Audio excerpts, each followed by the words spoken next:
voix, le Dieu tout-puissant.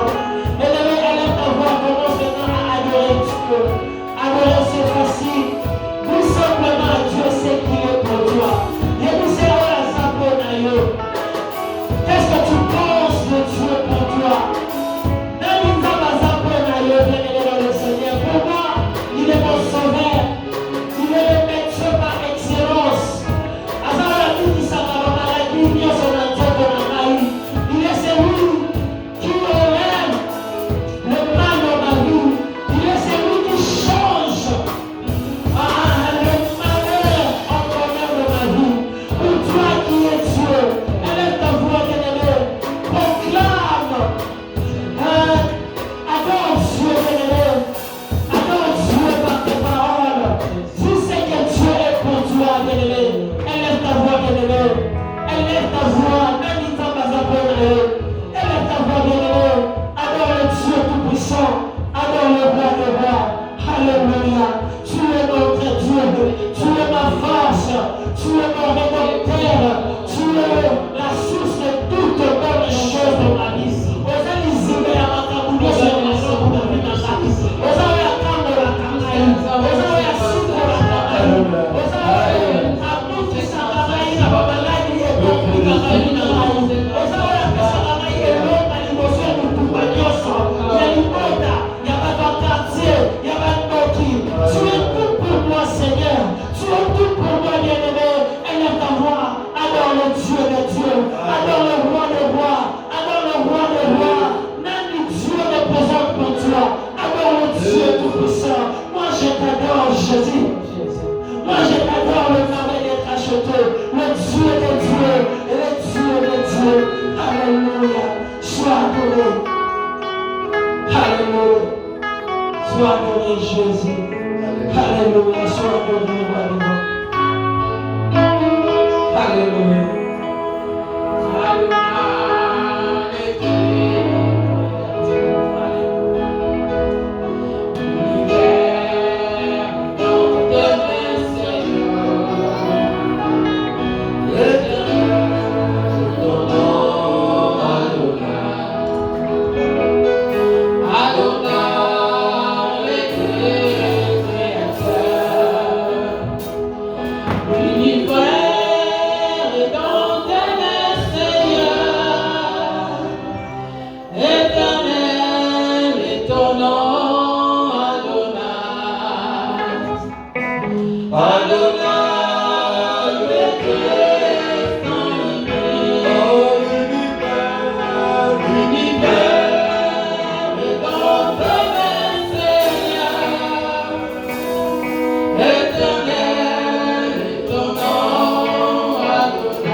Yeah.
Est-ce que vous dites, commettez là, Emmanuel, mon beau côté?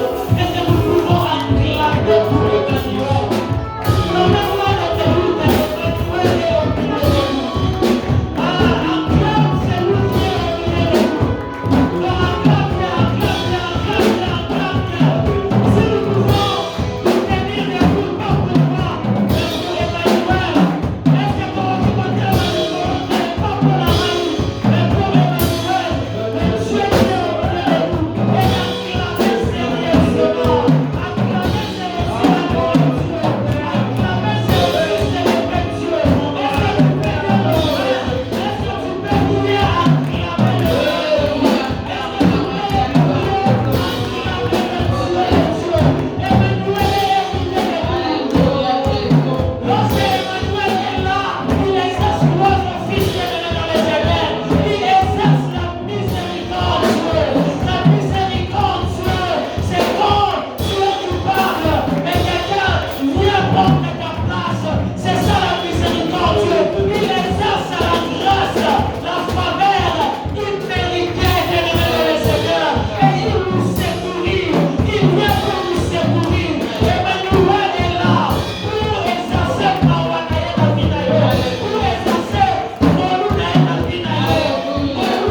Est-ce que nous pouvons maintenant danser pour Dieu? Est-ce que nous pouvons tenir debout pour danser pour notre Emmanuel? Bouger un peu pour notre Emmanuel. Alléluia, alléluia, alléluia, alléluia. Et si vous allez, vous allez mettre la table à ma boque pendant que le chant présent entend, vous préparez quelque chose pour le Seigneur, à travers vous, le Seigneur, notre Dieu. La vie a dit Jésus dans la joie, tant de vie, allons dans la maison de l'Éternel. Amen. Et c'est que le Dieu dans les cieux de notre salle, parce que nous sommes devant notre Dieu, devant notre Créateur. La Bible nous dit, tout ce qui respire loue le nom de l'Éternel. Bien-aimé, à travers louange, Dieu peut te guérir. À travers louange, Dieu peut te répondre. À travers louange, Dieu peut faire beaucoup de choses dans ta vie. Est-ce qu'il y a la joie ce matin? Alors nous allons louer pour l'Éternel pendant quelques minutes.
À chaque jour suffit sa grâce.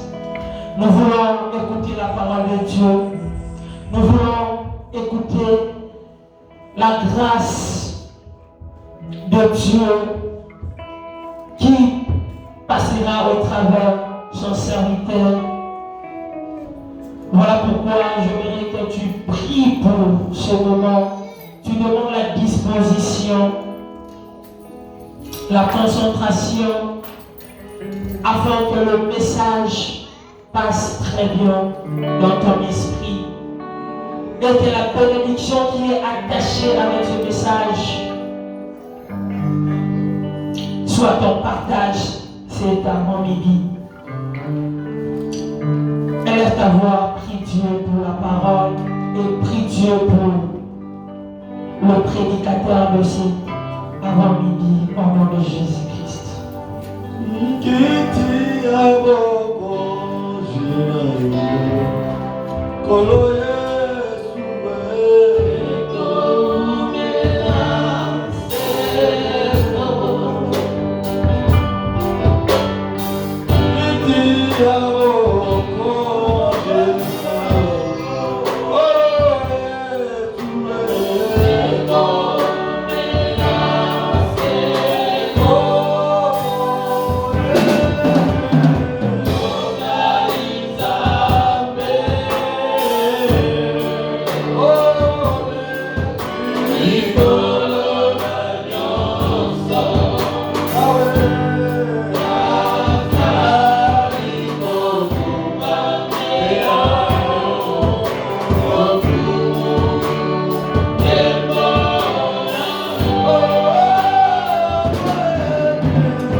Souhaite-lui les bonnes choses dans la présence de notre Dieu. Moi aussi, je vous salue. Je vous dis bon dimanche à tous. Que la grâce de Dieu soit sur vous ce matin. Tenons-nous debout, nous allons lire la parole de Dieu. Nous allons terminer le livre d'Exode 20.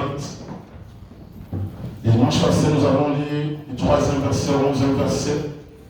Aujourd'hui, nous allons prendre le 12e au 17e verset. Exode 20, du 12 au 17e, je lis le nom de Jésus.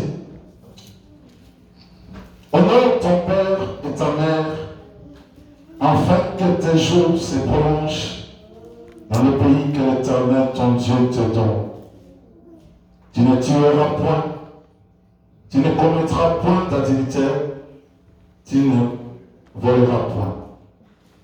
Tu ne porteras point de faux témoignages contre ton frère, tu ne convoiteras point la maison de ton prochain, tu ne convoiteras point la femme de ton prochain, ni son serviteur, ni sa servante, ni son bœuf, ni son âme, ni aucune chose qui appartient à ton prochain. Parole du Seigneur. Merci beaucoup, vous pouvez vous asseoir. Nous sommes dans la joie, comme le frère qui s'en dit tout à l'heure, quand on nous dit allons dans la maison de l'Éternel. La joie c'est ici, bien-aimés dans le Seigneur, et la paix c'est ici. Aujourd'hui, nous sommes le dimanche 6 février. C'est le dernier dimanche que nous allons clôturer notre thème que nous avons commencé il y a plus longtemps, sur l'amour. Bien-aimés, Dieu, Christ a reposé les fondements. Deux fondements principaux pour l'amour qui concernent l'amour envers son Dieu et l'amour envers son prochain. Ces deux commandements ont fait en sorte que les chrétiens que nous sommes aujourd'hui, nous puissions avoir le soubassement afin de marcher et de faire de grandes choses avec Dieu et d'accomplir cette vie chrétienne sans aucune difficulté, mais faire des choses comme la Bible nous le demande, faire des choses de manière correcte, sincère, et faire des choses comme de vrais chrétiens.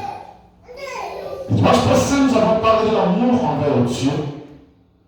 Je disais, dans le livre de Jean 14, 15, la Bible nous dit que si vous m'aimez, gardez mes commandements. Je donnais l'exemple pour le frère Victor. Je disais, si je confie mes enfants à frère Neftali, c'est pour que frère Neftali puisse prendre soin d'eux. Je disais, Merci, frère Paul. Je disais,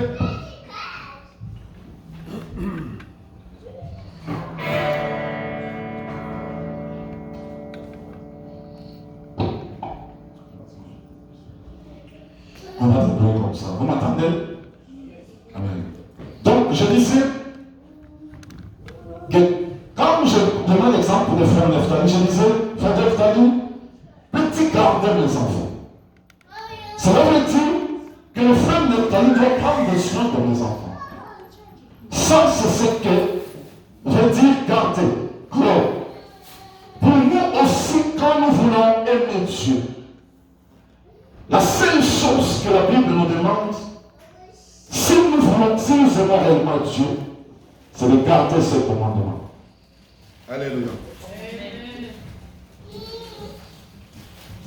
C'est bon, frère Paul? Merci beaucoup. Ok, je pense que c'est bon. Nous devons garder ces commandements. Garder les commandements de Dieu, c'est ce qui prouve que nous aimons Dieu. Cela veut dire que nous aimons exactement Dieu. Parce que, bien aimé le Seigneur, il nous est difficile, je l'ai dit, de donner à Dieu ce que Dieu nous donne. L'amour que Dieu apporte à nous, c'est un amour sans intérêt. Parce que si Dieu doit nous demander de faire des choses, de nous aimer comme lui nous aime, ça sera très très difficile. Alléluia. Même ici, en ce moment, quand tu entres en toi, au-delà de toi-même, tu te rends compte que tu pêches. Il y a un chanteur de chez nous qui a chanté, il dit Akanisakanga, Atanakani Siyete. Ça veut dire que même quand tu commets des bêtises, des péchés, ce Dieu-là, il pense à toi. Même quand le malheur va t'arriver, ce Dieu-là, il pense à toi. C'est pour ça que la Bible nous dit qu'il fait lever le soleil, même ceux qui pratiquent la justice, même ceux qui ne le pratiquent pas. Ça veut dire que même ceux qui pêchent, Dieu les aime. Même ceux qui sont dans la magie, dans l'occultisme, Dieu les aime. Alléluia. C'est pour cela qu'il a quitté, il a donné son fils unique, parce qu'il a besoin de ces gens-là se répartissent et donnent leur vie à Christ. Donc, l'amour que Dieu apporte à l'humain ou à l'humanité ne peut pas être comparé par rapport à ce que nous devons donner à Dieu. Et Dieu n'attend pas quelque chose de pareil de nous. Parce que, frère Paul disait hier, tu consommes l'électricité, on t'envoie le billet. Tu consommes l'eau, on t'envoie le billet. Mais si Dieu doit commencer à établir une facture de souffle de vie depuis que tu es là, tu te rends compte que tu ne sauras même pas payer cela. Donc, je disais que l'amour de Dieu, ou l'amour agapé dont on parlait, c'est pas un amour par intérêt. Mais nous, qu'est-ce que la Bible nous demande pour que nous prouvons que nous aimons Dieu? C'est de garder ses commandements. Alors, j'ai épinglé tous les 4 commandements qui concernent Dieu. Quand on a l'amour de Dieu, il est difficile à un chrétien d'aller au-delà où s'il passait ce que Dieu a dit dans la Bible. La façon dont nous pouvons manifester cet amour, c'est de garder ces 4 commandements. J'ai parlé, ces 10 commandements, j'ai parlé des commandements qui concernent Dieu. Si on a l'amour de Dieu, qu'on a qu'un seul Dieu, nous ne pouvons pas avoir d'autres dieux. Nous ne pouvons pas faire des statues. Nous ne pouvons pas faire nous ne pouvons pas être des idolâtres. Nous devons respecter les saints. Ça, c'était comment nous pouvons manifester l'amour. Mais j'ai ajouté un autre point. Parce que j'aime être équilibré dans mes enseignements. Je parlais de Hébreux 12. Dieu dit qu'il châtie ceux qu'il aime. Alors, je posais la question à l'église. Est-ce que quand Dieu nous châtie, nous l'aimons toujours? Parfois, il nous est très difficile de continuer à aimer Dieu quand Dieu nous châtie. Ça, c'est quelque chose de très, très, très difficile. Vous savez, même quand vous tapez frappez votre enfant. Mais un enfant qui comprend que celui-ci c'est mon père, continuera à aimer son père. Dieu aussi nous châtie. Mais la Bible nous dit que quand Dieu nous châtie, il nous considère comme des fils.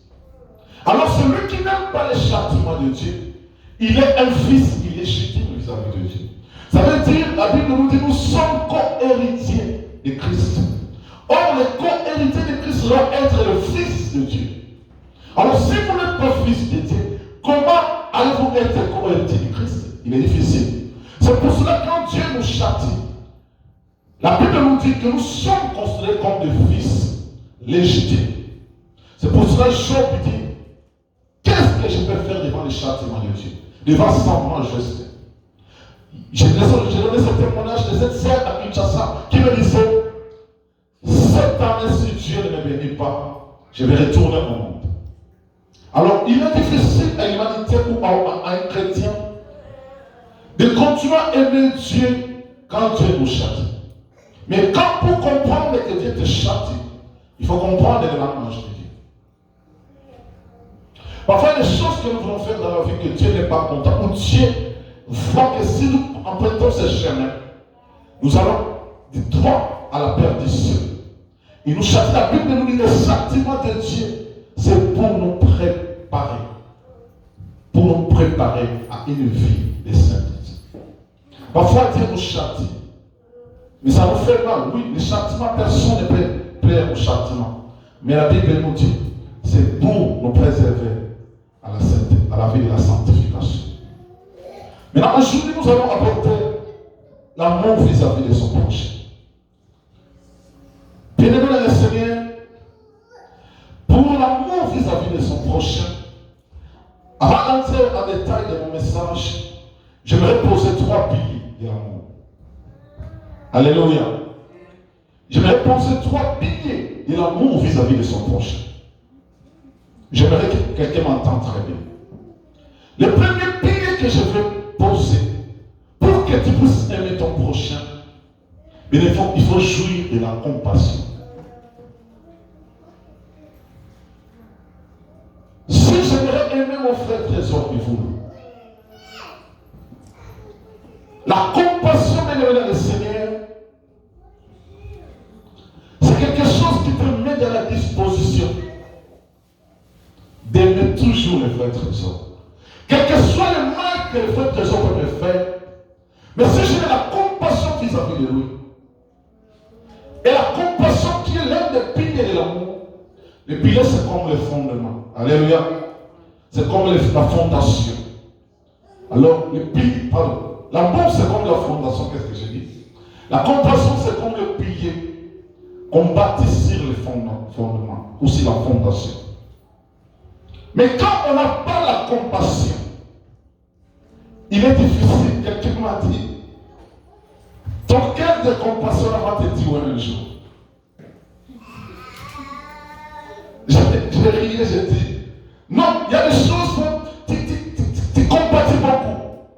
Mais quand vous lisez la Bible, Christ vous dit qu'à chaque fois que Christ se retrouvait devant quelqu'un qui a un problème, la Bible dit quoi?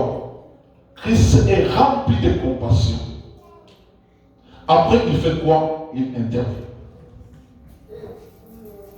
Cette compassion est même profil de l'amour, c'est le pilier de l'amour.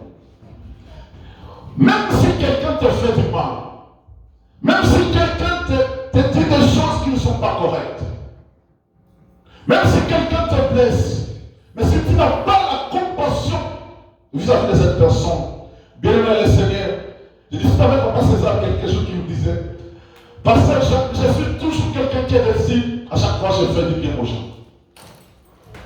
Je dis, c'est cœur de compassion. Il ne faut pas briser cela à cause de la déception des gens. On fait du bien pour Dieu, on ne fait pas du bien pour les hommes. Parce que si tu t'attends un jour que votre trésor, je lui acheter une voiture, demain mois il m'achètera. Il va me construire un boutique. Vous serez l'homme le plus décis. Mon père avait commis cette erreur. Vous savez, il a beaucoup investi dans moi pour que j'ai titillé. Mais quand quand je annonce que je veux me marier, vous savez quelle est la marche qu'il m'a dit? Mais non, moi j'ai investi à cet enfant.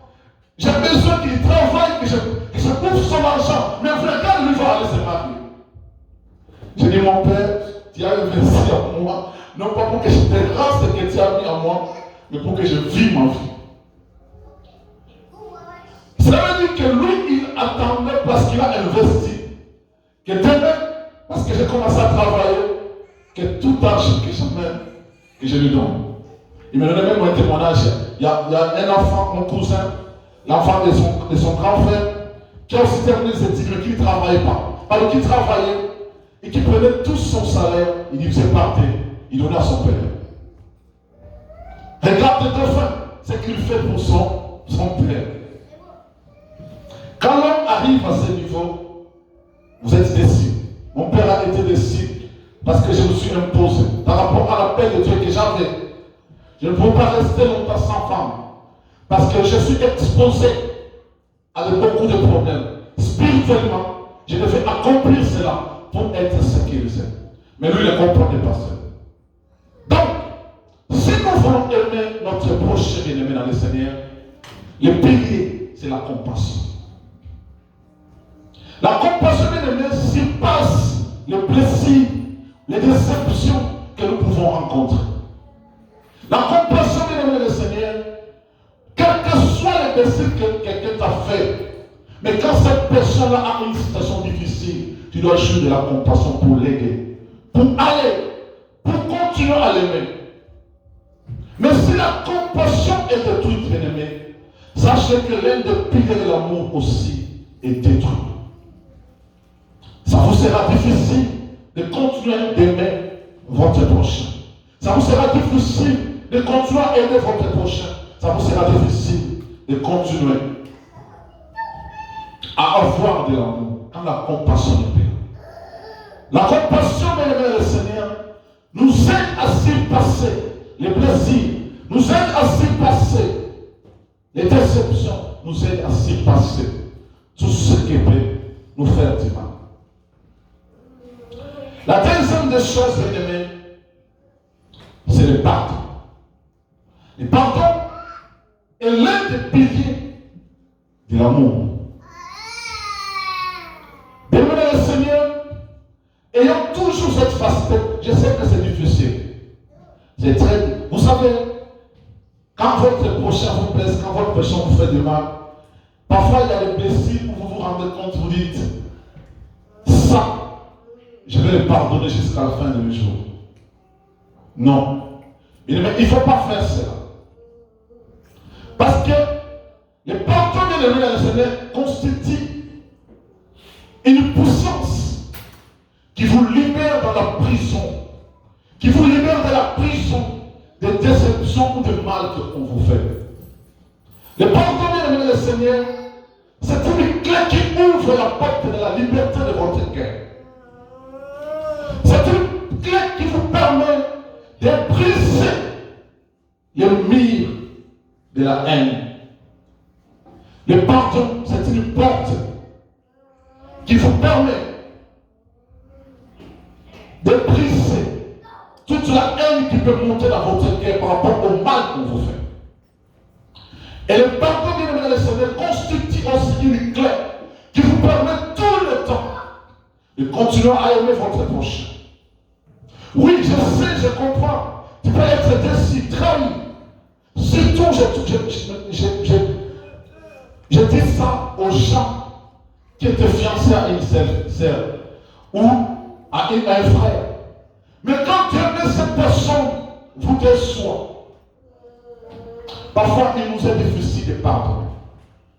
Très, très difficile, alors très difficile. Mais pour nous, chrétiens, ça arrive. Ça, c'est le deuxième pilier du pardon, de l'amour, pardon. Le troisième pilier de l'amour, bien aimé, c'est la guérison. La guérison, je parle de la guérison de quel niveau? Bien aimé, quand notre prochain nous blesse, c'est le cœur qui est déçu, n'est-ce pas? Maintenant, quand le cœur est déçu, il faut toujours guérir le cœur. pour que l'amour envahisse les péchés. Il faut que le cœur soit guéri. Cela veut dire quoi? Ça veut dire quand je blesse mon frère Trésor et que je lui demande pardon, bien aimé, il faut qu'il ait un comportement, que le frère Trésor puisse remarquer que le pasteur Jacques, le pardon qu'il avait demandé était un pardon qui était sincère. Par rapport à mon attitude vis-à-vis de lui, par rapport à mon comportement vis-à-vis de lui, même par rapport à mes réactions vis-à-vis de lui. Vous savez, il y a des gens qui vous demandent pardon. Bon, là, c'est que là, nous savons. Pas mon amal chrétien. Mais au fond de lui, vous vous rendez compte que l'attitude qu'il a fait vis-à-vis de lui, vis-à-vis de vous, ça veut dire qu'il ne regrette même pas de l'acte du mal qu'il a fait. Mais même quand vous blessez quelqu'un, il faut toujours chercher à guérir la plaie. Parce que quand vous guérissez la plaie, l'amour réagit. Et quand l'amour réagit, vous allez vous rendre compte que l'harmonie redevient normale. Mais le problème avec nous, quand nous blessons les gens, nous leur demandons pardon, mais quand on prend notre attitude vis-à-vis de ces personnes, mais comme si les gens qui ne regrettent même pas le mal qu'ils t'ont fait. Papa Moutoani me disait un jour, pasteur, vous savez, dans la vie, il y a des gens qui doivent la sœur Rose, tout le monde peut la blesser, elle doit accepter. Elle peut rien dire. Mais le jour où elle réagit, le mal de la sœur Rose, c'est ce qu'il sera présenté de vous. Vous savez, quand une telle personne arrive à de telles situations, vous le voyez changer. Ce n'est pas parce que lui, elle est mauvaise, pardon, mais parce que l'attitude des personnes qui la blessent fait en sorte que la sœur Rose ne soit plus la même. Parce que comme si blesser la sœur Rose, les gens se réjouissent. Mais on veut que la sœur Rose soit calme et ne réagit pas. Bien aimé le Seigneur, faisons cet effort-là. Quand nous blessons quelqu'un, quand nous faisons du mal à quelqu'un, ce n'est pas le fait de demander pardon, mais cherchons à guérir le cœur que nous avons blessé. La guérison du cœur que nous avons blessé passera par les actes que nous posons, les comportements que nous affichons vis-à-vis de cette personne et nos attitudes vis-à-vis de cette personne. Ce qui prouve que réellement je fais du mal à cette Rose, je demande pardon, je ne veux plus qu'elle continue à souffrir, je vais avoir une attitude envers elle pour la montrer que je regrette énormément du mal que je fais à la sœur Rose. Mais si je ne prends pas cette attitude de le Seigneur, comment la sœur Rose va encore m'aimer? Parce que le cœur est blessé. Alléluia. L'attitude que nous avons donnée détermine si notre amour envers la sœur il est sincère. Ou si notre pardon envers la sœur, il est sincère. Mais si notre pardon n'est pas sincère, on va s'en foutre d'elle. C'est pour cela que devant les hommes, nous montrons que nous l'avons pardonné. Nous avons demandé pardon. Mais notre attitude vis-à-vis d'elle, notre comportement vis-à-vis d'elle, représente ou pousse la sœur de ne plus croire à votre amour. Bien le Seigneur, ces trois piliers, si nous marchons avec cela, nous allons rendre compte que l'amour du prochain sera un amour qui sera parfait. Si nous jouissons de la compassion, si nous avons cet esprit de pardonner, mais pour pardonner, il faut avoir un esprit d'humilité. Pour pardonner et même pour demander pardon, il faut avoir beaucoup d'esprit d'humilité. Parce que le pardon, c'est difficile de l'accorder. Le pardon, c'est difficile à accorder. Et même vous qui demandez pardon, j'aimerais vous assurer ce matin. Demander pardon à quelqu'un n'est pas un signe de faiblesse. Parce que les gens pensent que quand on vous fait du mal, même ça vous confère, vous ne pouvez pas demander pardon. Mais bien, quand vous n'arrivez pas à cette dimension, l'amour du prochain n'est pas en vous. Quand vous n'êtes pas arrivé à cette dimension de l'aimer, vous n'aimez pas. Parce que vous pensez quand vous demandez pardon, quand vous pardonnez, vous êtes faible, vous n'êtes pas faible. Mais vous êtes plutôt fort. Écoutez-moi bien. Vous pensez que quand Dieu nous pardonne, nous sommes plus forts que Dieu. Nous ne sommes pas plus forts que lui. Parce que Dieu nous pardonne, cela ne veut pas dire que nous sommes au-dessus de Dieu. Non. Détrompez-vous. C'est lui qui accorde le pardon. C'est celui qui est au-dessus. Alléluia. La guérison, bien aimé, quand on blesse quelqu'un, cherchons à réparer, cherchons à compasser la plaie. Par notre attitude, par notre comportement. Ne faisons pas les choses comme les païens. Faisons les choses comme les enfants de Dieu. Bien-aimé Seigneur, partant de ce pilier, nous pouvons maintenant aborder l'amour du prochain. Alléluia. Quelqu'un m'a saisi. Quelqu'un m'a compris. Maintenant, je reviens par rapport au commandement qui concerne l'homme. La Bible dit, dans le verset 12 de Exode 20, honore ton Père éternel, afin que tes jours se prolongent sur cette terre de sang. Bien-aimé Seigneur, écoutez-moi bien. Nous allons prendre point par point pour qu'on arrive à la conclusion de ce message ce matin. La Bible nous parle d'honorer son Père. Son Père d'abord est considéré comme son prochain. Alléluia. Son Père n'est pas considéré comme Dieu. Oui, ce sont nos dieux sur la terre, mais ce ne sont pas des dieux spirituels. Parce que Dieu peut te dire quelque chose de faire qui est contraire à ce que ton Père dit. C'est lui qui a l'esprit de Dieu, qui obéit à Dieu, va obéir ce que Dieu lui dit par rapport à ce que son Père lui dit. Mais la Bible va dans cette dimension pour dire qu'honore ton Père éternel afin que tes jours se prolongent sur la terre des hommes. Mais pour honorer son Père, pour honorer sa mère, il faut d'abord les aimer. Parce que ce sont des humains comme toi. Tu n'arriveras jamais à honorer ton Père si tu ne les aimes pas. Nous avons vu les enfants qui ont injurié leurs parents.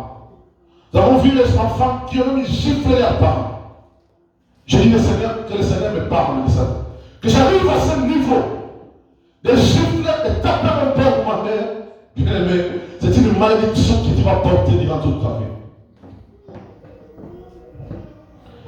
Quand on aime son père et sa mère, quel que soit ce que ton père ou ta mère représente, tu ne vas jamais la renier ou les renier. Parce que, imaginez-vous, vous êtes né d'une mère qui est sourde. J'ai vu les gens, parce qu'ils fréquentent une certaine classe, parce qu'ils fréquentent certaines personnes de haut niveau, et que lui regarde là où il vient. Bien-aimés dans le Seigneur, ses parents sont devenus des gens de moins valeur. J'ai suivi une histoire, un film sur Netflix. Une sœur arrive à un niveau donné où il fréquente les bourgeois de ce comté là où elle vivait. Sa mère était domestique. Mais il se fait que dans la vie que cette sœur-là a empruntée, elle va se rencontrer avec les gens qui ont beaucoup de moyens. Un jour, elle va rendre visite à l'une de ses amies. Et vous savez ce qu'elle va rencontrer dans cette maison? Elle va rencontrer dans cette maison, quand son ami appelle la bonne pour qu'elle amène quelque chose à boire, c'est sa maman qui vient servir. Alléluia. Et la sœur était comme si mouillée. Elle récupère sa mère, elle part avec sa mère à la piscine. Elle dit à sa mère, qu'est-ce que toi tu fais ici? Sa mère vous pose la question, mais moi je travaille ici, et toi qu'est-ce que tu fais ici? Cette fille a dit à sa mère, écoutez, moi je fréquente des gens de haut niveau, de haute classe. Ici c'est mes amis. Alors, je n'aimerais pas que tu dises à cette sœur que tu es ma mère. Parfois, je vois ces films. Ma femme me dit, tu regardes beaucoup les films de Netflix. Je ne veux pas regarder ça. Je tire toujours une leçon. En tant qu'enseignant, je tire toujours une leçon. La sœur dit à sa mère, je n'aimerais pas entendre un mot provenant de toi pour dire que tu es ma mère.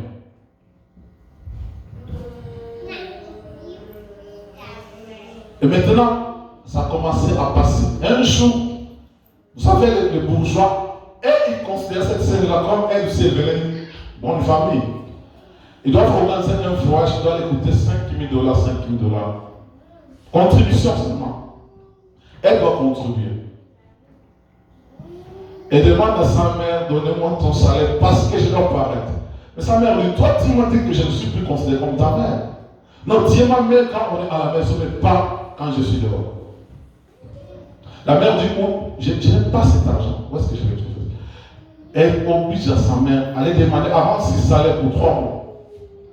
Comme ça va faire 5 000 $ et elle va donner ça à sa fille. Mais sa mère dit, même si je le faisais, sa fille l'accepte, la maman a accepté.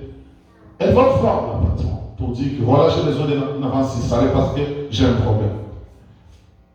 Mais la patronne comprend que ce n'est pas la litige de cette dame. Mais qu'est-ce qui se passe? Dis-nous s'il y a un problème, on peut t'aider. Mais la femme ne pouvait pas exposer sa fille parce que sa fille l'interdisait.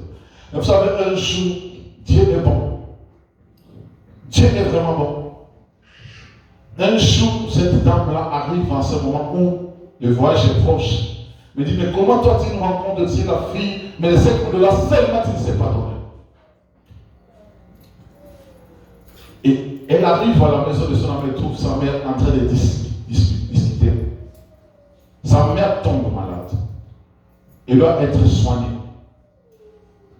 Alors, la patronne dit, est-ce que je dois te donner l'avance du salaire de 3 mois pour que tu te fasses soigner ou bien c'est pour autre chose? La mère était obligée de dire la vérité. Mais quand ils ont appris que c'était la fille ou l'ami de sa fille, c'était l'enfant de cette dame. Mais le message là, c'était ridicule. C'était ridicule pour elle parce que quand la vérité a éclaté, on dit, mais qu'est-ce qui ne va pas chez toi? Parce qu'elle avait préféré que sa mère ne puisse pas se faire soigner, mais que cet argent-là, elle puisse partir en voyage pour ça. Alors, cette fille a été chassée de cet environnement parce qu'on a compris qu'il a un cœur qui n'aime pas. Donc, quand on honore son père et sa mère, ça veut dire qu'on a de l'amour envers elle. Que son père soit. Nom de la France, albinos, sourd-muet. Que son père soit handicapé. Mais comme c'est celui qui t'a mis au monde, tu dois l'honorer. N'ayez pas honte de tes parents. Et n'ayez pas honte de ton père ou de ta mère. Honore-les pour que tes jours se prolongent. Bien-aimé le Seigneur, ceux qui arrivent à déshonorer leurs parents finissent toujours à subir la conséquence de la parole de Dieu. La deuxième des choses, la Bible nous parle, tu ne tueras point. Dans la version sommaire, la Bible parle, vous ne commettrez point de maître. Bien-aimé le Seigneur, dans l'environnement que nous vivons maintenant, tuer quelqu'un, assassiner quelqu'un, c'est quelque chose qui est devenu très facile. Mais là, la Bible l'interdit. Parce que si je ne peux pas arriver à, ça veut dire quelque chose de mal que la personne peut me faire. Pour que j'arrive à décider à la tuer, cela veut dire que je ne l'aime pas.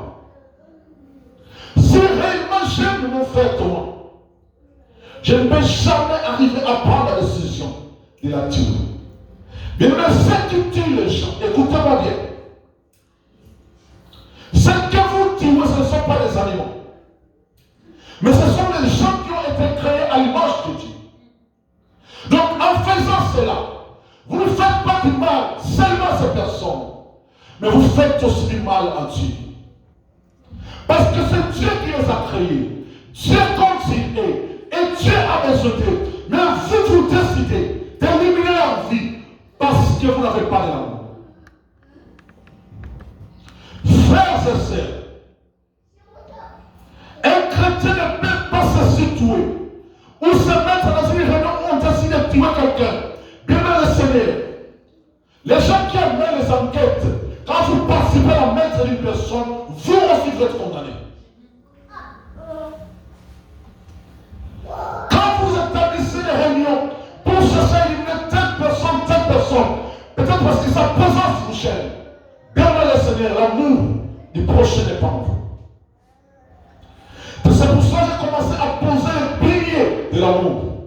Si vous avez ce pilier en vous, bien aimé, pour que vous puissiez prendre cette décision d'arriver à tuer votre prochain, bien aimé Seigneur, ça veut dire que cela va passer dans votre tête 1000 fois en train de réfléchir. Ma femme me disait ce matin qu'il y a une sœur qui a pris le mari d'autrui. Elle a pris le mari d'autrui. Elle a fait souffrir cette femme-là. Mais cette femme-là, en revanche, elle fait quoi? Elle décide d'éliminer la sœur. Mais le message, c'est très bien. La Bible nous dit que c'est à moi la vengeance. C'est à moi la rétribution. Bien aimé, quel que soit le mal qu'on nous fait, nous ne pouvons pas nous substituer en place de Dieu pour décider qui doit vivre et qui ne doit pas vivre. C'est lui, si je ne l'aime pas, il me fait du mal, il ne va plus vivre. Quand l'humanité arrive à ce niveau, bien aimés, les amis, vous allez comprendre, quand vous regardez le monde, tuer quelqu'un, ça devient quelque chose de facile. Car la tête de cette personne ne vous plaît pas. Pour que vous ne le voyez plus, pour que vous ne le supportez plus, la seule décision, c'est de la tuer. Mais quand nous faisons ces choses, bien aimé, où est l'amour de Dieu? Où est l'amour du prochain en nous? Ne décidez pas arriver à ce niveau. Même pas à penser à cela. Parce que quand vous pensez à cela, on vous demande, mon frère, j'aimerais qu'il soit mort, cette personne. Sachez en disant cela, les diables peuvent utiliser vos paroles. Ils t'envoûtent. Et quand tu vas commettre le maître, après tu vas te rendre compte qu'il ne fallait pas. Parce que tu avais décidé ou tu avais prononcé cela dans ta bouche. Si on aime son prochain, on ne peut pas commettre le maître. On ne peut pas tuer son prochain. Si on l'aime réellement. Le troisième commandement, tu ne commettras point d'adultère. Bien aimé, dans le monde que nous vivons maintenant, la Bible interdit ces choses. L'adultère, j'aimerais bien qu'on se comprenne. L'adultère, c'est dans le sens où de quelqu'un qui est marié. Alléluia. L'adultère, c'est une personne qui est mariée, qui va tromper son prochain, qui va tromper sa femme ou son mari. C'est ce qu'on appelle l'adultère. Celui qui aime sa femme ou qui aime son mari ne veut pas commettre l'adultère avec une autre femme. Ou bien avec un autre homme. Bien aimé, la Bible nous dit que le lit conjugal est consacré. Vous savez, vous qui commettez l'adultère, vous apportez la malédiction dans votre maison. Et quand vous apportez la malédiction dans votre maison, bien aimé, tous les enfants qui naissent de l'adultère, bien aimé, ce sont des enfants qui vivent sous la malédiction de leurs parents. Mon frère, quand Dieu dit qu'il ne partage pas sa gloire avec personne, aucune femme au monde, aucun mari au monde ne peut accepter de partager sa femme avec un autre homme, ou une femme partager son mari avec une autre femme. Ça ne peut pas se faire. Et quand vous qui êtes marié, vous commettez de telles choses, bien le Seigneur, le lit conjugal est consacré. Sachez-le très bien, ceux qui vous parlent de la polygamie, bien aimé, ils sont malheureux. Et ce verset biblique, où est-ce qu'ils mettent ça? Ils veulent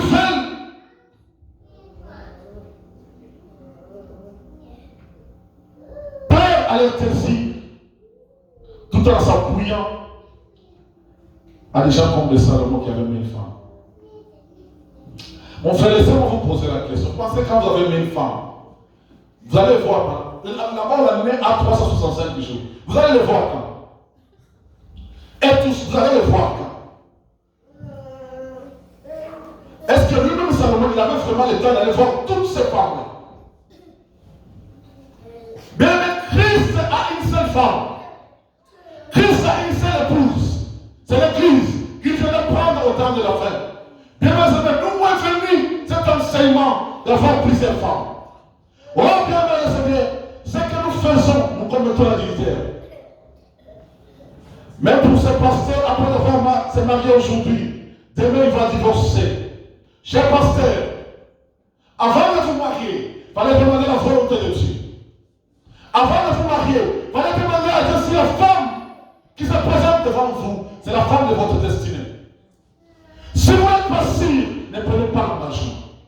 Mais quand vous acceptez de prendre l'engagement, vous vous mariez pour le meilleur et pour le pire. Qu'il pleuve, qu'il neige, vous allez rester avec cette femme. Et la Bible dit, on va se marier quand l'un va mourir ou quand l'autre va mourir. C'est à ce moment-là que vous devez vous remarier. Mais pas quand l'autre est encore en vie. C'est ça la vérité. Et c'est ça la Bible. Et si vous faites le contraire, vous tombez dans ce qu'on appelle l'adultère. Et la Bible condamne l'adultère. Alléluia. Donnez-moi la main, bien-aimé dans le Seigneur.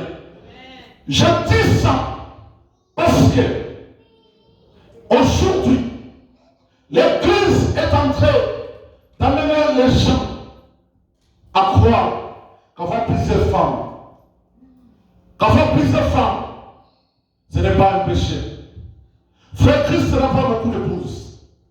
Christ n'a qu'une seule épouse. Lui, il est l'époux et il a une épouse qui va revenir prendre, qui est l'Église. D'où est venu cet enseignement? D'où est venu cet enseignement? De penser, bien-aimé dans le Seigneur.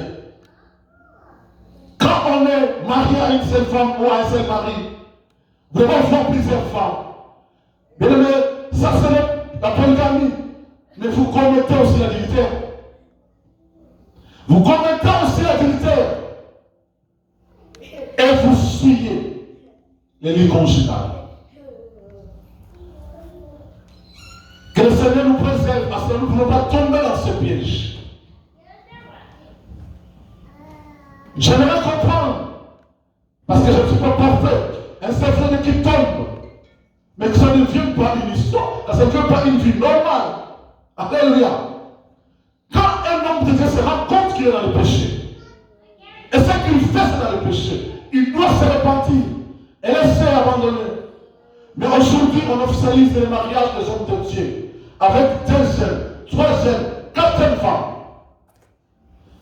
Parce que on dit que Salomon avait plusieurs femmes.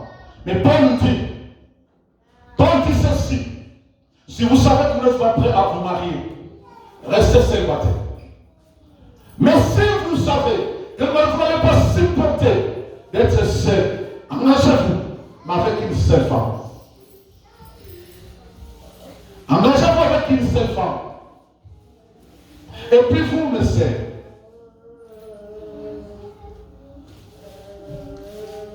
ma sœur, écoutez-moi bien. Parce que c'est vous qu'on tombe souvent. Quand vous vous rendez compte, cet homme-là, il est marié.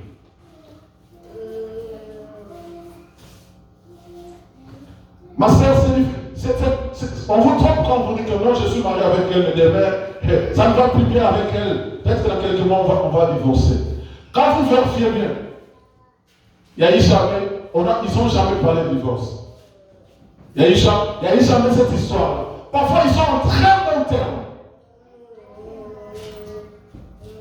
Mais l'homme veut te tromper, te dire que non, cette femme-là, non, bientôt on va se séparer avec elle. Mais quand vous vérifiez, ils sont très très amoureux. Donc, quand vous attendez qu'ils divorcent, vous vous rendez compte que c'est vous qui faites passer votre temps inutilement. Je suis venu une histoire des Ivoiriens. Un jour, une femme à la maison décide, il dit à son mari, cher époux, j'ai décidé Quand dans cette maison, il y aura un co-époux.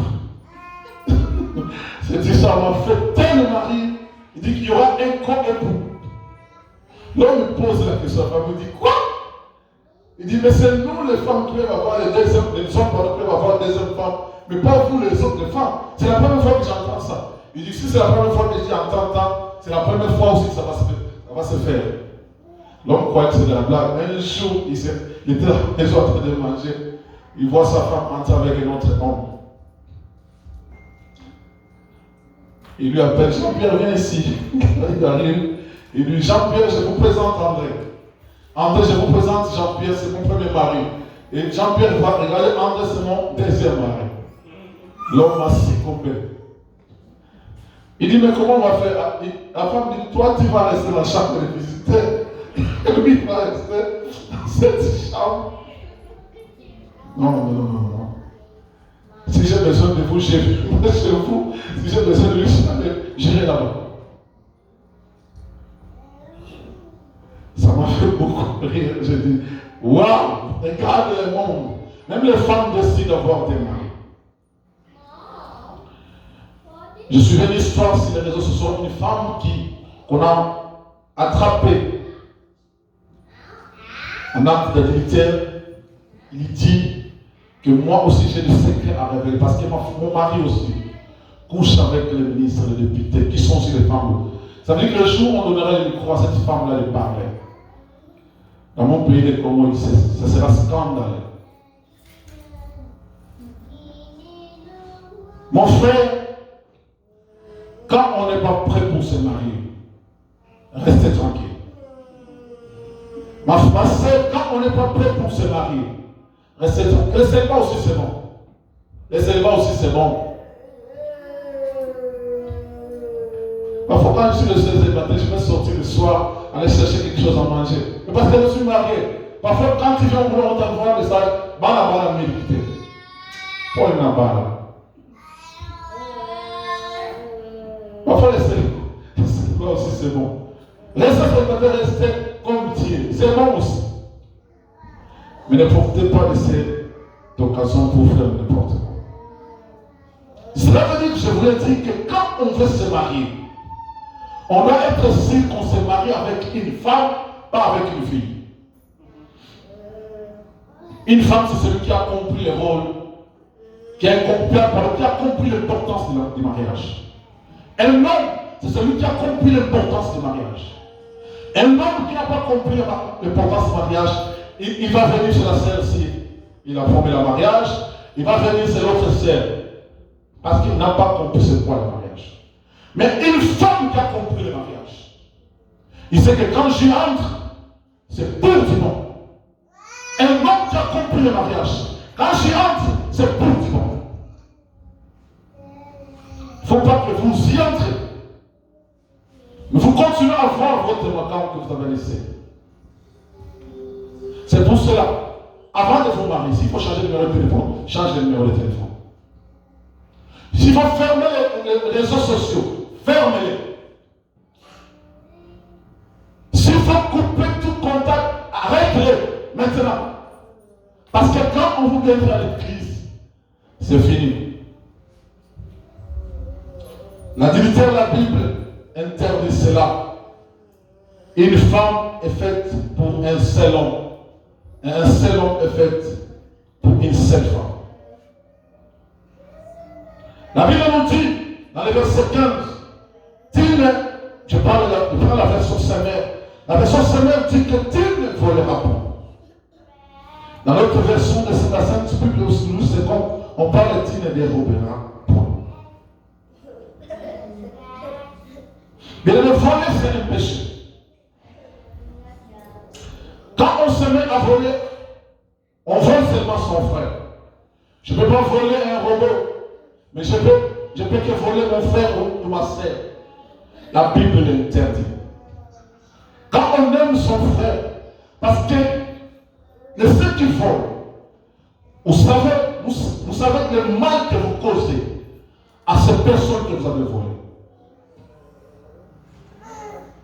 Imaginez-vous, quelqu'un a l'argent. Je suis une histoire. Une famille avait l'argent pour payer le loyer.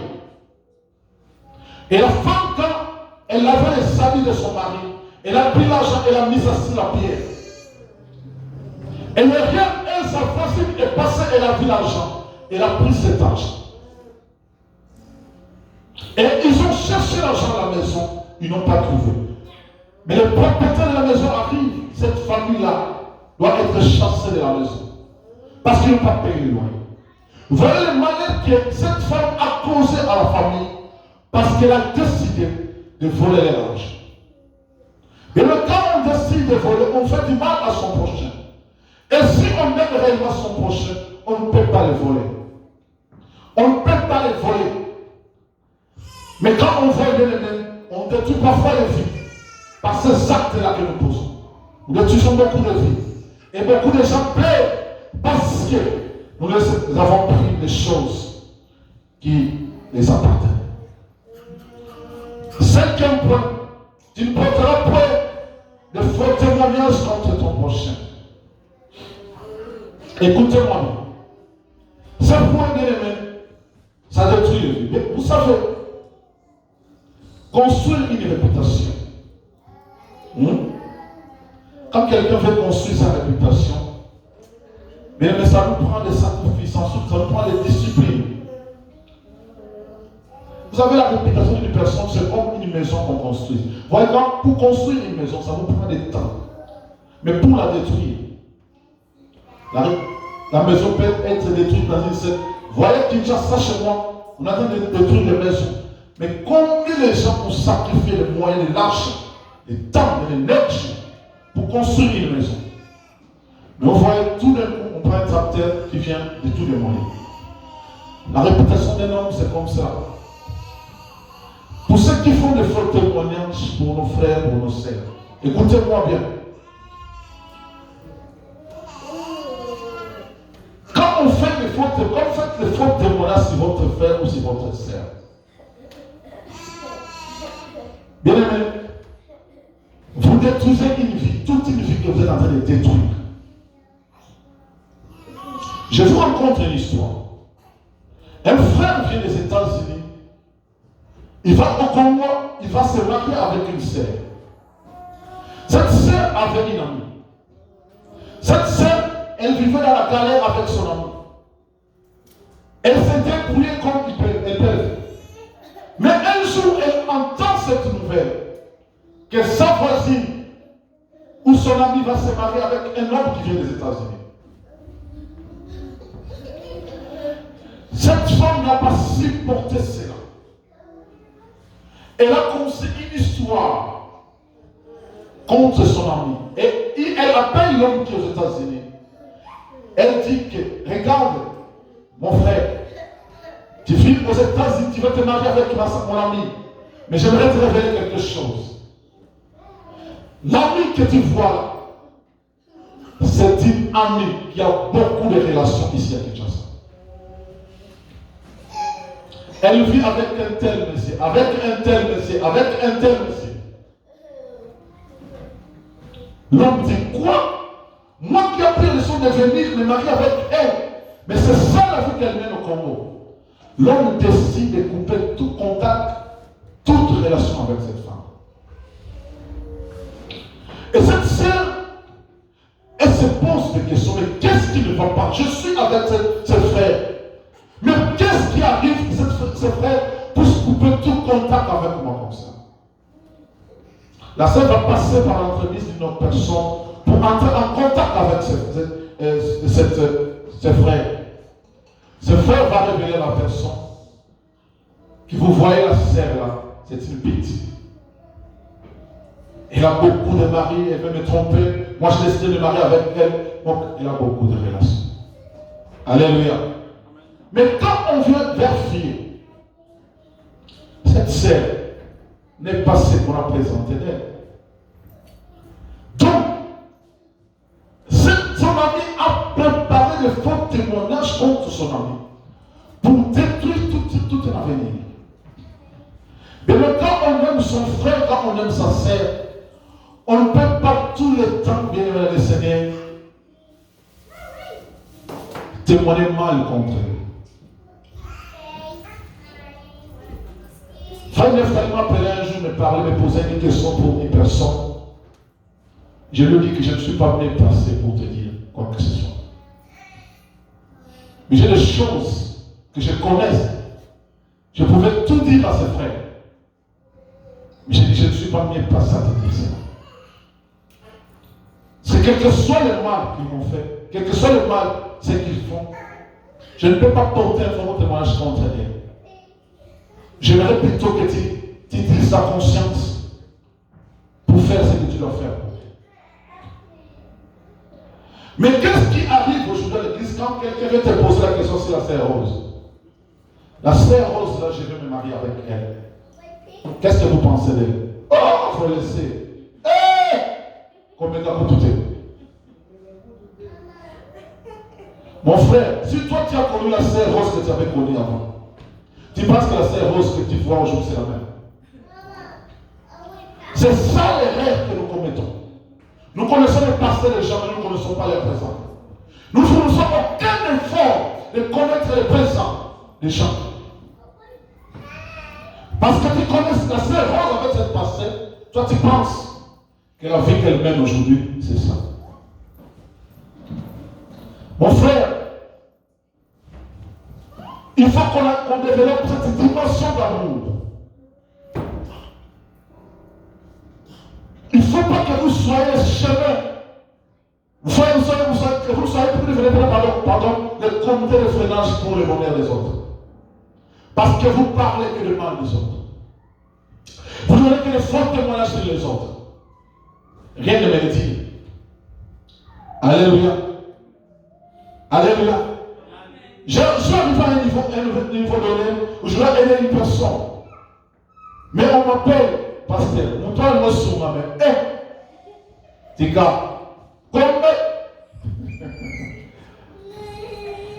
mais ma femme me dit, mais nous on a vécu avec cette personne. C'est qu'on nous a raconté, c'est elle. On n'a jamais fait ça.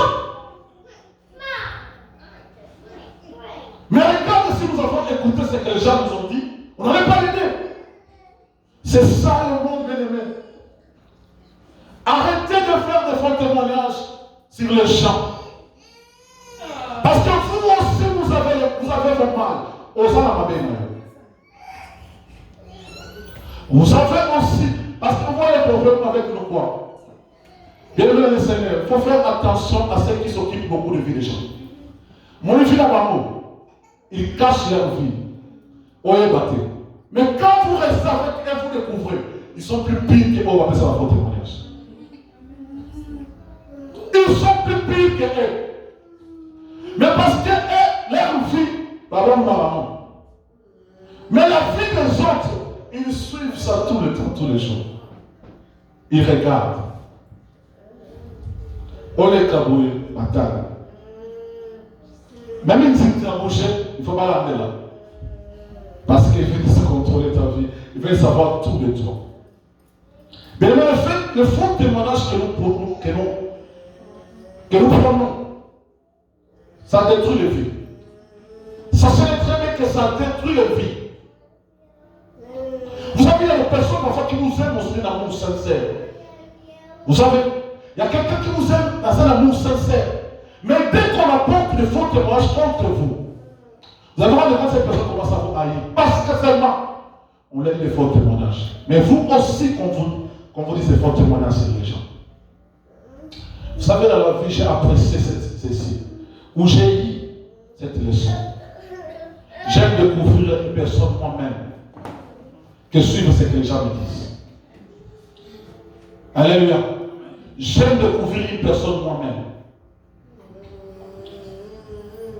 Parce que quand je découvre la personne moi-même, je sais ses qualités, je sais ses défauts. Sur ses qualités, je me tiens à cela. Sur ses défauts, je vis cela. Pour que je l'aime d'un amour sincère et correct. Et sans hypocrisie. Mais parce que si vous vous tardez sur le faux témoignage, vous pouvez refuser une bonne personne au détriment du faux témoignage qu'on vous donne. Vous pouvez refuser une bonne personne parce qu'on vous a présenté cette personne avec un témoignage que lui n'a pas. Alléluia. évitez de vous focaliser sur les faux témoignages. Oui, les gens peuvent avoir aussi le passé. Mais le passé d'une personne ne représente toujours pas le présent. Mais le Christ, c'est Christ, c'est Christ. Quand il est venu. Mais qui avait un bon passé de nous tous ici? Qui avait un bon passé? Nous tous, nous étions dans la boue, esclaves du péché. Mais si Christ devait regarder notre réputation, si Christ devait regarder notre témoignage, tu penses qu'il allait passer à la croix? Mais Christ, quand il nous a regardé, malgré notre faux témoignage, malgré notre mauvaise réputation, il nous a pris. Il nous a ramassés à la boue. Il nous a lavés. La Bible nous dit qu'il nous a présentés devant le Dieu le Père comme des gens sans tache, irrépréhensibles, saints. Mais quand Christ nous présente devant Dieu, mais si on a regardé notre état passé, mais qui sera, qui mérite d'être sauvé? Qui mérite d'être aimé par Dieu? Personne. Mais Christ n'a pas regardé notre passé, n'a pas regardé notre faux témoignage. Il nous a lavés, il nous a pris à l'état où nous étions. Mais quand Dieu nous regarde, imaginez-vous une femme qu'on veut de faire des maquillages, qu'on veut de laver. On lui présente devant son mari. Si on dit à son mari que ma femme, ce que vous que tu vois là,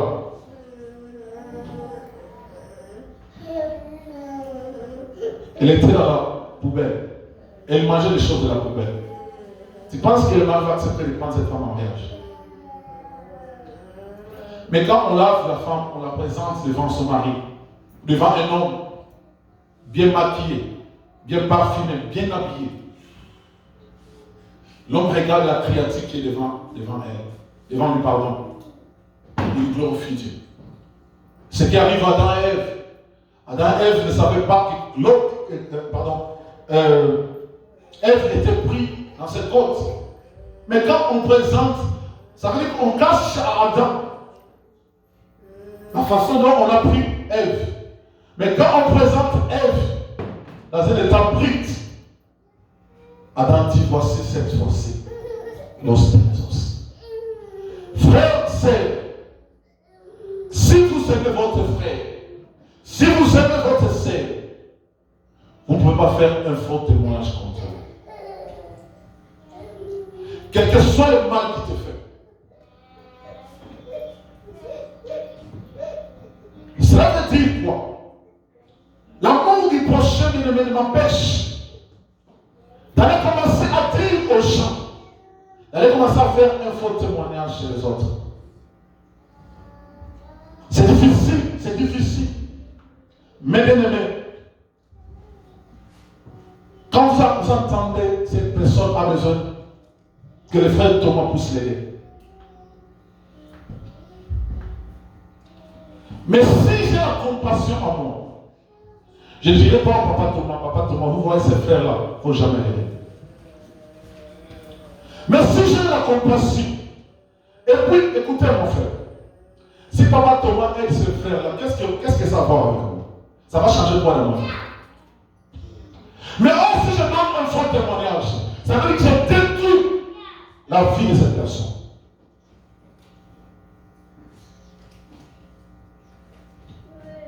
C'est pour cela, ma sœur Ginette, il ne faut jamais rencontrer ta vie en compte. Vous savez, à certaines personnes dans la vie, vous le voyez, vous lui demandez conseil. Regarde ce que je fais, regarde ce que je fais. Qu'est-ce que tu veux me conseiller? Lui, il prend cette histoire-là. Ça devient pour lui un moyen pour te détruire. Tu vois ce que m'avait dit, il avait fait ça, tu vois tout. Mais si moi j'étais venu te voir parce que j'avais besoin d'un conseil. Mais comment toi tu prends ce que moi j'ai considéré comme vous êtes mon frère, vous êtes ma soeur, je vais te demander un conseil. Mais toi tu prends ce que moi j'ai dit. Tu utilises ça pour me détruire. Bien-aimé dans le Seigneur, l'amour des prochains n'est pas en nous. L'amour du prochain n'est pas en nous. Le fort témoignage que nous faisons sur les uns et les autres, bien aimés du Seigneur, c'est ce qui détruit beaucoup de vies.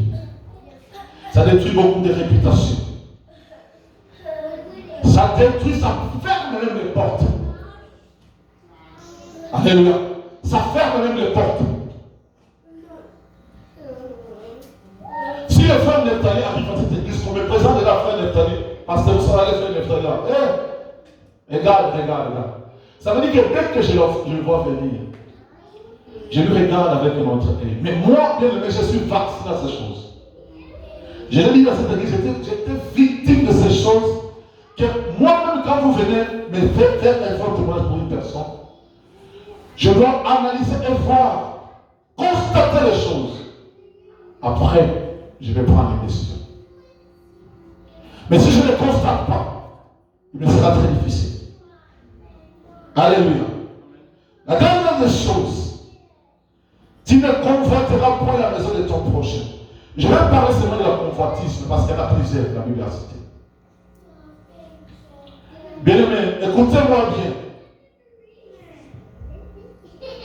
Le convoitisme, bien-aimés dans le Seigneur, quand ma sœur Ginette est bénie, mon frère, c'est lui qui est là, qui a l'amour en lui. Glorifie le Seigneur. Bien-aimé, quand on convoite l'autre, l'envie arrive, la haine arrive, la jalousie arrive.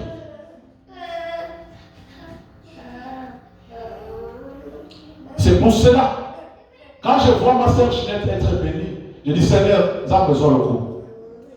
Mais quand je commence à convoiter les choses de mon frère ou de ma sœur, ou de la position qu'occupe mon frère ou ma sœur, bien aimé, on compte en âme. Tu vas aller toucher à l'occultisme pour que tu arrives là où il est arrivé. Mais tu ne sais pas par quel chemin il est passé pour arriver là. Tu ne comprends pas par quel chemin il est passé pour obtenir ça. Le convoitisme attire la jalousie, attire la haine. Mais parce que parfois dans la vie, on arrive à une dimension où le frère Melchi, on s'en dit qu'à même moment, Dieu a commencé à venir maintenant janvier, tu descends. Frère, si on va au niveau on va aussi pas ici. Tu vas te demander, mais pourquoi c'est le frère Melchi? Janvier, il a fait mars. Frère, si tu n'as pas l'amour envers ton prochain, vous allez aller toucher au fétiche. Mais Dieu nous bénit par saison. Mais quand la saison devient tape dans ta vie, laisse-moi te dire ceci. Même ton père, Dieu ne lui demandera pas son envie. Alléluia. Il ne lui demandera pas son envie. Même moi, ton pasteur, Dieu ne me posera pas la question. Alors, quand je vois mon frère, ma soeur, hier par exemple, je suis arrivé voir ma soeur Rose, je dis, mais moi, on a camarade l'église, mais je découvre une autre grâce en elle. Il faut avoir l'esprit d'humilité et d'amour pour applaudir la grâce de cette sœur. Parce que si vous n'avez pas l'amour, bien aimé, vous allez entrer dans studio, aller faire des chansons qui n'ont ni tête ni queue. Parce que c'est ça la vérité. Vous allez entrer dans studio, aller faire des chansons qui n'ont ni tête ni queue. Parce que vous convoitez ce que la sœur Rose a. Bien le Seigneur, aujourd'hui nous voyons des pasteurs être empoisonnés, assassinés.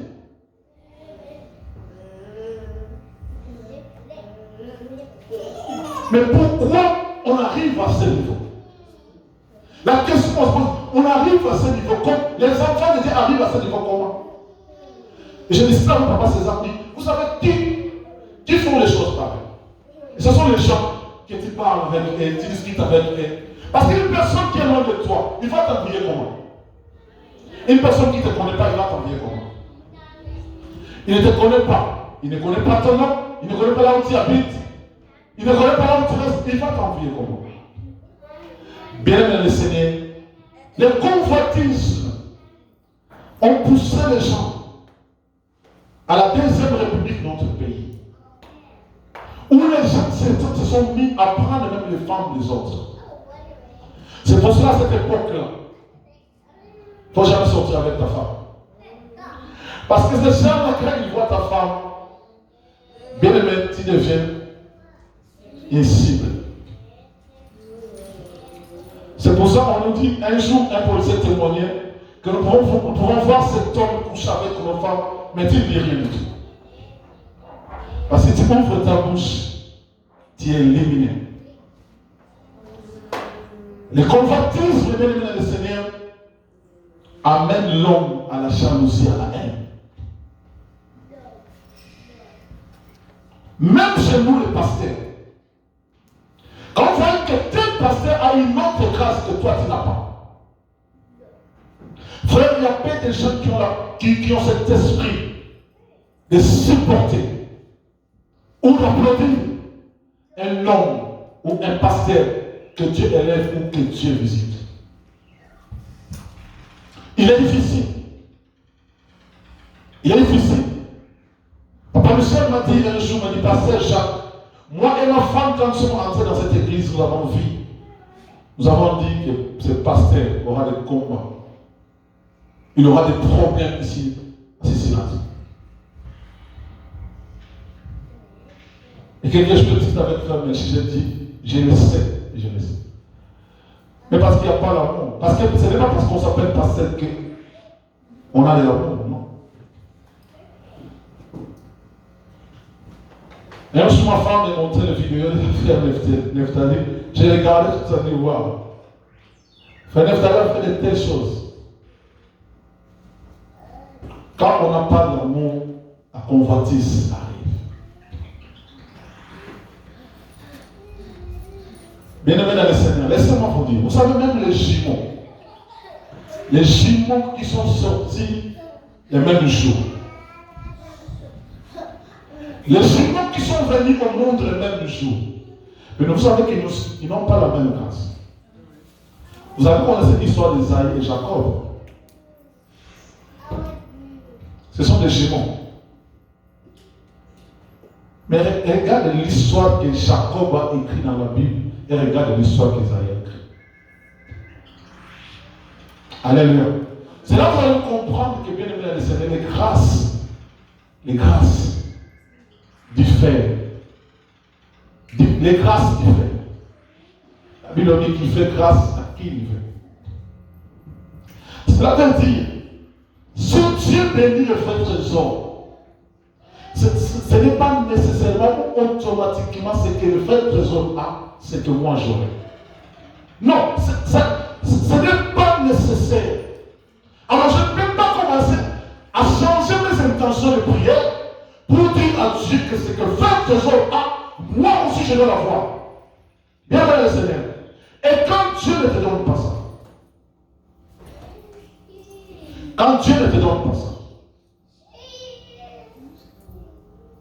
tu deviens jaloux, tu deviens haineux. La haine monte en toi.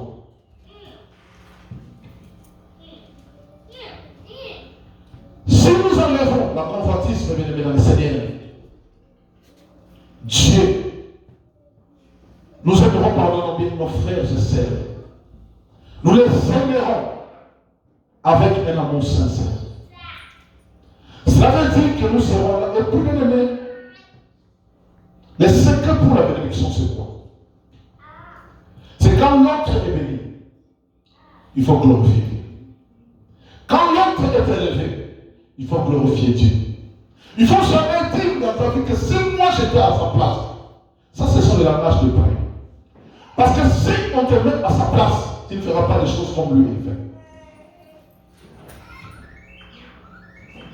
Si on te met à sa position, peut-être que toi tu ne vas pas supporter les choses que lui supporte. Un jour, on va te voir, toi, en tête de bagarre. Parce que parfois, les combats que lui, il subit, il sait les surmonter. Mais parfois, toi, aussi, tu vas dans les autres. Comme le pasteur dit, si tu me tapes, moi aussi, je te tape. Parfois, le convoitisme, si tu en vis, on en vit inutilement. Et je réfléchissais un jour, je disais, Seigneur, est-ce que si toi, si tu dois me recréer, j'aimerais être qui? À mon esprit, je dis, Seigneur, recrée-moi Jacques. Parce que je peux dire, Seigneur, en tout cas, si tu dois me recréer, recrée-moi comme le pasteur Marcelo. Mais un jour, moi, je me dis, oh, mais le pasteur Marcelo aussi, les gens, à un moment donné, on a toute sa réputation qui était occultiste. Est-ce que c'est arrivé, c'est pour moi, j'allais se porter? Je disais, Seigneur, si tu vas me recréer, je me réellement comme le pasteur Moïse Mbi. Mais je regarde et je dis, pardon, accueille-moi Jacques. Cela veut dire quoi? C'est que tu es, c'est ce qui est le plus mieux. Ce que tu as, c'est ce qui est le plus mieux. Ce qui est chez les autres, c'est pour les autres. Alléluia. Même si tu dis aujourd'hui, oh, Seigneur, j'ai fait comme une erreur. Pourquoi je me suis marié avec la sœur Rose? C'est est-ce que tu peux pas me changer la femme que je prends la sœur Mira? Ok. Toi, tu vois la sœur Mira avec le frère Michel, tu dis que, sœur Mira, moi, c'est malade. Ok. Frère, si tu penses que tu veux quitter la sœur Rose pour la sœur Mira sera en paix, tu te trompes. Mais tu dis que je laisse la sœur Mira, je vais prendre la sœur Rose. Tu te trompes. Ce que j'ai, je le garde. Ce qui n'est pas de moi, il s'est gardé. Je vais chercher nul midi à 14h. Parce que le destin, je n'ai pas le pouvoir de le changer. Celui qui peut changer le destin, c'est Elohim. Alléluia. Parce que même la noce arrive. Vous voyez, vous êtes avec votre femme, avec votre mari, mais elle convoite le mari de l'autre côté. Un jour, je vais terminer par là, j'ai vraiment le passé. C'était la conclusion, comprenez-moi. Je suivais, comment on appelle ça? Pas un théâtre, mais les gens qui font les spectacles dans les salles. Je ne sais pas comment on appelle ça, comment j'ai oublié le nom. Ce type-là a raconté une histoire. Sa femme lui dit, il voit le voisin à côté, le voisin a construit, a acheté un terrain. Elle vient dire à son mari, tu vois le voisin, il a acheté un terrain. Mais qu'est-ce que toi tu n'es pas même comme lui? Toi tu achètes un terrain. Le mari, ok, il achète un terrain. Quelques mois, le voisin construit la maison. La femme vient, mais toi tu n'as pas vu ton ami a construit la maison. Mais qu'est-ce que toi tu n'as pas même aussi pour construire la maison? Le mari dit, ok, je vais construire sur la maison. Le mari construit la maison. Le voisin achète une voiture. La femme vient. Toi, tu n'as pas vu le voisin, mais il vient d'acheter une belle voiture. Toi, tu l'as pris, non? Il dit à sa femme, je vais acheter la voiture. Il a acheté la voiture. Quelques mois passés, le mari vient voir sa femme. Madame, tu vois ce qui se passe là, c'est le voisin. La femme dit, qu'est-ce qui se passe là-bas? Les voisins, ils des infâmes, hein? Donc moi, je suis des infâmes. La femme dit, niet, impossible. Oh. Mais quand ils ont acheté le terrain, tu m'as dit d'acheter le terrain. J'ai acheté. Quand ils ont construit la maison, tu m'as dit de construire la maison. J'ai construit. Il a acheté la voiture, j'ai acheté. Mais là, il y a une deuxième femme. Moi aussi, je vais avoir une deuxième femme. Voilà, le convoitisme là, où ça va amener. L'envie arrive quand on convoite quelqu'un. Alléluia. Alléluia. Mais j'aimerais qu'on dise ce message qui nous a pris de moi. Pour dire ceci. Bien aimé, l'amour, c'est la nature de Dieu. Et Dieu à qui nous croyons, c'est un Dieu amour et il est amour. La Bible nous dit, celui qui a connu Dieu doit avoir l'amour. Celui qui n'a pas l'amour n'a pas connu Dieu.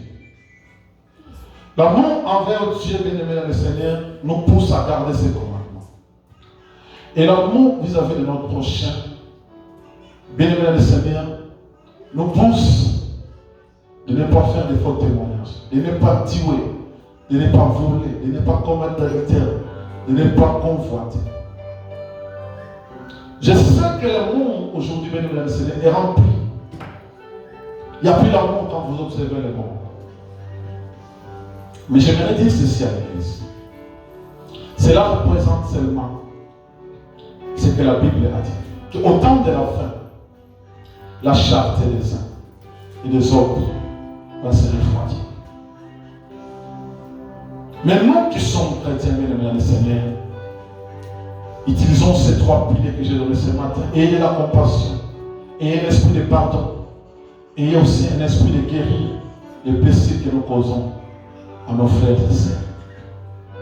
Mais est-ce que l'amour demeure? La Bible nous dit que les prophéties vont partir. Mais ceux qui vont demeurer, la Bible parle de la foi et de l'espérance, mais la Bible insiste que c'est la charité qui demeurera toujours. Bien-aimés, aimez-nous les uns les autres. Aimons-nous d'un amour sincère sans hypocrisie. Aimons-nous parce que nous sommes tous les frères et les sœurs, les hommes et les femmes que Dieu a créés à son image. Enlevons la haine en nous. Enlevons la jalousie en nous. Enlevons l'envie en nous. Enlevons tout ce qui peut détruire l'amour en nous. Parfois, je comprends que c'est difficile quand quelqu'un te fait du mal, quand quelqu'un te blesse. C'est difficile pour nous, parfois, de pardonner. C'est difficile pour nous d'aimer encore. Mais Dieu bien-aimé, regarde le mal que nous faisons à Dieu tous les jours. Regarde le mal que nous faisons à Dieu tous les jours. Mais ce Dieu-là nous pardonne toujours.